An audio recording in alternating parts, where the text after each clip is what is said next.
शांताकारं भुजंगशयनं पद्मनाभं सुरेशं विश्वाधारं गगनसदृशं मेघवर्णं शुभांगं लक्ष्मीकान्तं कमलनयनं योगिभिध्यानगम्यं वन्दे विष्णुभवभयहरं सर्वलोकैकनाथं। मंगलम भगवान विष्णु मंगलम गरुड़ध्वज मंगलम पुंडरीकाक्ष मंगलाय तनोहरि। ओम नमो भगवते वासुदेवाय। आज का दिन आप सभी के लिए मंगलमय हो। सावन महीने में प्रतिदिन श्रीमद् भागवत महापुराण की कथा का श्रवण करने से जीवन में होने वाली अज्ञानवश पाप कर्मों से छुटकारा मिलता है, साथ ही 1000 गोदान के बराबर पुण्य की प्राप्ति होती है। हमारे चैनल पर आप प्रतिदिन श्रीमद् भागवत महापुराण की कथा का श्रवण कर सकते हैं। साथ ही इस चैनल पर सावन मास में आने वाली सभी व्रतों की कथा और व्रत से संबंधित जानकारी भी व्रत से पहले उपलब्ध करा दी जाती है।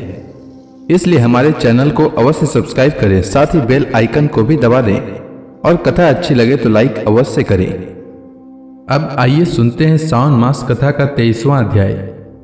श्री सुखदेव जी कहते हैं, परीक्षित, एक समय की बात है, अरिष्टासुर नामक एक दैत्य बैल का रूप धारण करके व्रज में आया। वह अपने खुरों को इतने जोर से पटक रहा था कि उससे धरती कांप रही थी। वह बड़ी जोर से गरज रहा था और पैरों से धूल उछालता जाता था। पूंछ खड़ी किए हुए था और सींगों से चार दीवारी, खेतों की मेड़ आदि तोड़ता जाता था। आंखें फाड़कर इधर उधर दौड़ रहा था। परीक्षित, उसके जोर से हकड़ने से, निष्ठुर गर्जना से स्त्रियां और गौएं डर गई। परीक्षित, उस तीखे सींग वाले बैल को देखकर गोपियां और गोप सभी भयभीत हो गए।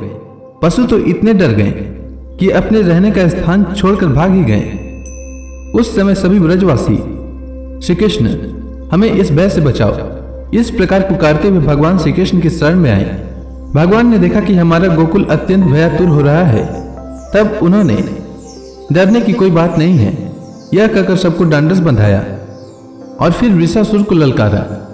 अरे मूर्ख, महादुष्ट, तू इन गौओं और ग्वालों को क्यों डरा रहा है? इससे क्या होगा?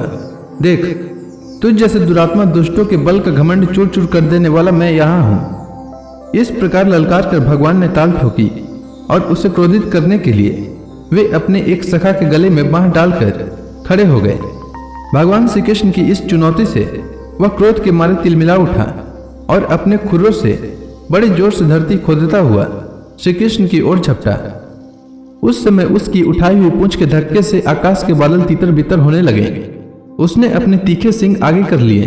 लाल लाल आंखों से टकटकी लगाकर श्री कृष्ण की ओर टेढ़ी नजर से देखता हुआ वह उन पर इतने वेग से टूटा मानो इंद्र के हाथ से छोड़ा हुआ वज्र हो। भगवान श्री कृष्ण ने अपने दोनों हाथों से उसके दोनों सींग पकड़ लिए और जैसे एक हाथी अपने से भिड़ने वाले दूसरे हाथी को पीछे हटा देता है, वैसे ही उन्होंने उसे 18 पग पीछे ढकेल कर गिरा दिया। भगवान के इस प्रकार ठेल देने पर वह फिर तुरंत ही उठ खड़ा हुआ और क्रोध से अचेत होकर लंबी लंबी सांस छोड़ता हुआ फिर उन पर झपटा। उस समय उसका सारा शरीर पसीने से लथपथ हो रहा था। भगवान ने जब देखा कि वह अब मुझ पर प्रहार करना ही चाहता है, तब उन्होंने उसके सींग पकड़ लिए और उसे लात मारकर जमीन पर गिरा दिया और फिर पैरों से दबाकर इस प्रकार उसका कुचुंबर निकाला जैसे कोई गीला कपड़ा निचोड़ रहा हो। इसके बाद उसी का सींग उखाड़कर उसको खूब पीटा, जिससे वह पड़ा ही रह गया। परीक्षित, इस प्रकार वह दैत्य मुंह से खून उगलता पैर पटकने लगा। उसकी आंखें उलट गई और उसने बड़े कष्ट के साथ प्राण छोड़े। अब देवता लोग भगवान पर फूल बरसा बरसा कर उनकी स्तुति करने लगे। जब भगवान श्री कृष्ण ने इस प्रकार बैल के रूप में आने वाले अरिष्टासुर को मार डाला, तब सभी गोप उनकी प्रशंसा करने लगे।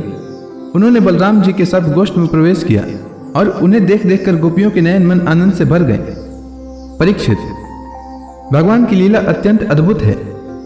इधर जब उन्होंने अरिष्टासुर को मार डाला, तब भगवान में नारद, जो लोगों को शीघ्र से शीघ्र भगवान का दर्शन कराते रहते हैं, कंस के पास पहुंचे।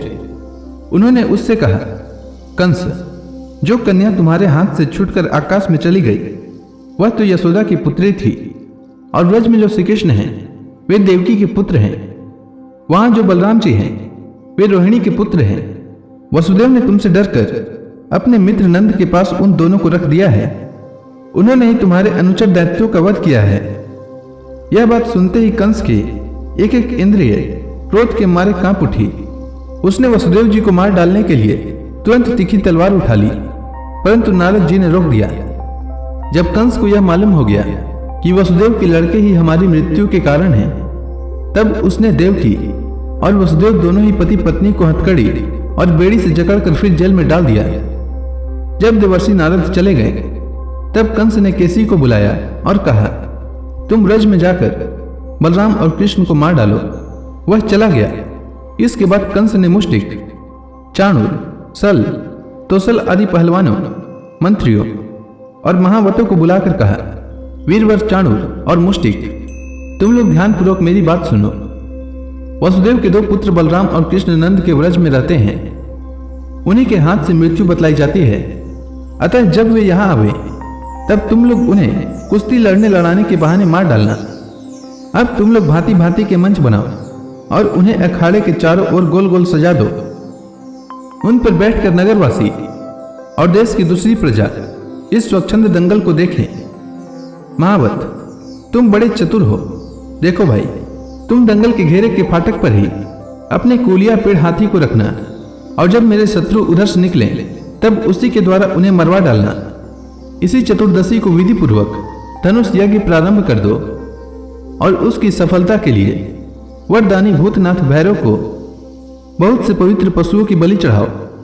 परीक्षित, कंस तो केवल स्वार्थ साधन का सिद्धांत जानता था, इसलिए उसके मंत्री, पहलवान और महावत को इस प्रकार आज्ञा देकर श्रेष्ठ यदुवंशी अक्रूर को बुलवाया और उनका हाथ अपने हाथ में लेकर बोला, अक्रूर जी, आप तो बड़े उदारदानी हैं, सब तरह से मेरे आदरणीय हैं। आज आप मेरा एक मित्रोचित काम कर दीजिए, क्योंकि भोजवंशी और ऋषिवंशी यादवों में आपसे बढ़कर मेरी भलाई करने वाला दूसरा कोई नहीं है। यह काम बहुत बड़ा है, इसलिए मेरे मित्र, मैंने आपका आश्रय लिया है। ठीक वैसे ही जैसे इंद्र समर्थ होने पर भी विष्णु का आश्रय लेकर अपना स्वार्थ साधता रहता है। आप नंद राय के व्रज में जाइए, वहां वसुदेव जी के दो पुत्र हैं, उन्हें इसी रथ पर चढ़ाकर यहां ले आइए। बस अब इस काम में देर नहीं होनी चाहिए। सुनते हैं विष्णु के भरोसे जीने वाले देवताओं ने उन दोनों को मेरी मृत्यु का कारण निश्चित किया है, इसलिए आप उन दोनों को तो ले ही आइए, साथ ही नंद आदि गोपों को भी बड़ी बड़ी भेंटों के साथ ले आइए। यहां आने पर मैं उन्हें अपने काल के समान कूलिया पीड़ हाथी से मरवा डालूंगा। यदि वे कदाचित उस हाथी से बच गए, तो मैं अपने वज्र के समान मजबूत और फुर्तीले पहलवान मुष्टिक, चाणूर आदि से उन्हें मरवा डालूंगा। उनके मारे जाने पर वसुदेव आदि वृष्णि, भोज और दशहार वंशी, उनके भाई बंधु शोकाकुल हो जाएंगे। फिर उन्हें मैं अपने हाथों मार डालूंगा। मेरा पिता उग्रसेन यों तो बूढ़ा हो गया है, परंतु अभी उसको राज्य का लोभ बना हुआ है। यह सब कर चुकने के बाद मैं उसको, उसके भाई देवक को और दूसरे भी जो जो मुझसे द्वेष करने वाले हैं, उन सबको तलवार के घाट उतार दूंगा। मेरे मित्र अक्रूर जी, फिर तो मैं होऊंगा और आप होंगे, तथा होगा इस पृथ्वी का अकंटक राज्य। जरासंध हमारे बड़े बूढ़े ससुर हैं और वानर राज द्विविद मेरे प्यारे सखा हैं। सम्रासुर, नरकासुर और बाणासुर ये तो मुझसे मित्रता करते ही हैं, मेरा मुंह देखते रहते हैं। इन सब की सहायता से मैं देवताओं के पक्षपाती नरपतियों को मारकर पृथ्वी का अकंटक राज्य भोगूंगा। यह सब अपनी गुप्त बातें मैंने आपको बतला दी। अब आप जल्दी से जल्दी बलराम और कृष्ण को यहाँ ले आइए। अभी तो वे बच्चे ही हैं, उनको मार डालने में क्या लगता है। उनसे केवल इतनी ही बात कहिएगा कि वे लोग धनुष यज्ञ के दर्शन और यदुवंशियों की राजधानी मथुरा की शोभा देखने के लिए यहाँ आ जाएं। अक्रूर जी ने कहा, महाराज, आप अपनी मृत्यु, अपना अरिष्ट दूर करना चाहते हैं, इसलिए आपका ऐसा सोचना ठीक ही है। मनुष्य को चाहिए कि चाहे सफलता हो या असफलता, दोनों के प्रति संभाव रखकर अपना काम करता जाए। फल तो प्रयत्न से नहीं, देवी प्रेरणा से मिलते हैं। मनुष्य बड़े बड़े मनोरथों के पुल बांधता रहता है, परंतु वह यह नहीं जानता कि देव ने, प्रारब्ध ने इसे पहले से ही नष्ट कर रखा है। यही कारण है कि कभी प्रारब्ध के अनुकूल होने पर प्रयत्न सफल हो जाता है तो वह हर्ष से फूल उठता है और प्रतिकूल होने पर विफल हो जाता है तो शोकग्रस्त हो जाता है।